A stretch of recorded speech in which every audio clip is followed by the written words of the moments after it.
Hi friends, welcome back to my channel Anveshana stories. అమ్మమ్మ, చెట్లను పెంచడం చాలా మంచిది కదా?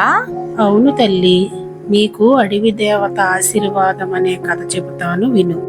అనగనగా హైందవపురం అనే గ్రామంలో రాఘవయ్య, పద్మమ్మ అనే దంపతులు ఉండేవారు. వారికి చింటూ, బంటు అనే ఇద్దరు పిల్లలు ఉన్నారు. నాన్న, నువ్వు రోజు అడవికి ఎందుకు వెళ్తున్నావు? చింటూ, నేను కట్టెలు తెచ్చి మార్కెట్లో అమ్మడమే మన జీవనాధారం. అంత కష్టం ఎందుకు నాన్న? మన జీవితం అలాంటిది చింటూ. కష్టపడకపోతే మనం బ్రతకలేం. చాలు చాలు, ఇప్పుడేం మాట్లాడొద్దు. తొందరగా తినేసి పడుకో. మీ నాన్నగారు రేపు తెల్లవారుజామునే వెళ్ళాలి. తరువాతి రోజు ఉదయం రాఘవయ్య అడవిలోకి వెళ్లి కట్టెలు కోస్తూ ఉంటాడు. అంతలోనే అక్కడ ఒక ప్రకాశవంతమైన కాంతి వెలుగుతోంది. అడవి దేవత ప్రత్యక్షమవుతోంది. రాఘవయ్య, ఆపు! ఎవరు మీరు?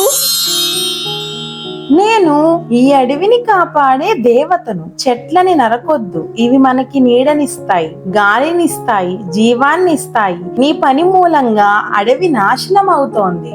అమ్మా, నేను కట్టెలు కొట్టకపోతే మా కుటుంబం ఎలా బ్రతకాలి? నీవు నిజాయితీగా బ్రతకాలని కోరుకుంటున్నాను. ఇదిగో ఈ ఆవుని తీసుకో,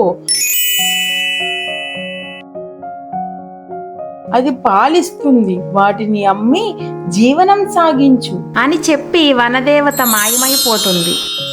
పద, నిన్ను చూడగానే పద్మమ్మ చాలా ఆనందపడుతుంది. హాయ్, ఈ ఆవు చాలా బాగుంది. ఎక్కడిది? అడవి దేవత ఇచ్చింది. కట్టెలు కొట్టకూడదని ఈ ఆవు పెంచుకోమని పాలమ్మి బ్రతకమంది. చాలా మంచిది. మనం దీన్ని బాగా చూసుకుందాం. అలా కొన్ని రోజులు వాళ్ళు పాలమ్ముతూ సంతోషంగా బ్రతుకుతారు. ఒకరోజు సాయంత్రం పద్మమ్మ ఆవును చూసి రాఘవయ్య దగ్గరికి వెళ్ళి, ఏవయ్యా, ఓసారి తిను. ఏంటో పద్మమ్మ, చెప్పు.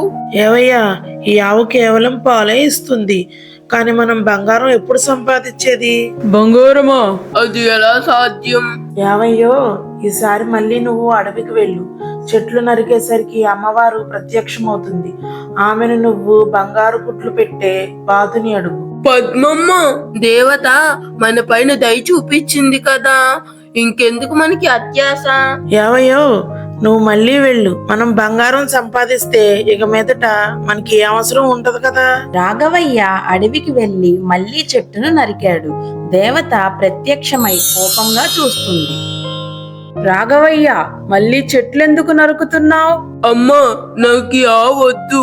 బంగారు గుడ్లు పెట్టే బాతు కావాలి. అత్యాశ గలవానికి శాశ్వతంగా శిక్ష ఉంటుంది. ఇక నీవు ఏమీ పొందవు. నీకు తగిన శిక్ష నీకే వస్తుంది. అలా ఆవుతో సహా మాయమైపోతుంది అడవి దేవత. అలా రాఘవయ్య మళ్ళీ చెట్టు కొమ్మను కొడుతూ ఉండగా పెద్ద కొమ్మ వచ్చి కాళ్ళ మీద పడుతుంది. అమ్మో, నా కాలు విరిగింది రోయ్. పద్మమ్మ ఊరు ప్రజల సహాయంతో రాఘవయ్యను వైద్యం చేపించి ఇంటికి తీసుకెళ్తుంది. ఏమయ్యో, అసలేం జరిగిందయ్యా? నీకేమయ్యింది?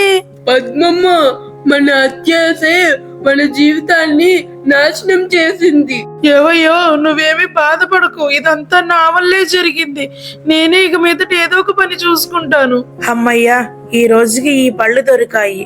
కొన్ని పిల్లలకు పెడతాను, మరి కొన్ని అమ్మేస్తే ఇల్లు గడుస్తుంది. ఇలా రోజు అడవికి వచ్చి పళ్ళు ఎత్తుక్కునే కంటే ఇంట్లోనే మొక్కలు నాటుకుంటే అవి పెరిగి పెద్దవయ్యి కాయలు కాస్తాయి కదా. తన నాటిన మొక్కలు కాయలు కాయడంతో పద్మమ్మ పళ్ళు దుకాణం పెట్టుకుంది.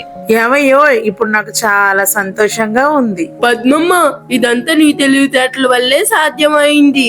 ఇలా మనం మొక్కలు పెంచుతుంటే మనం చేసిన పాపం కొంచెమైనా పోతుంది.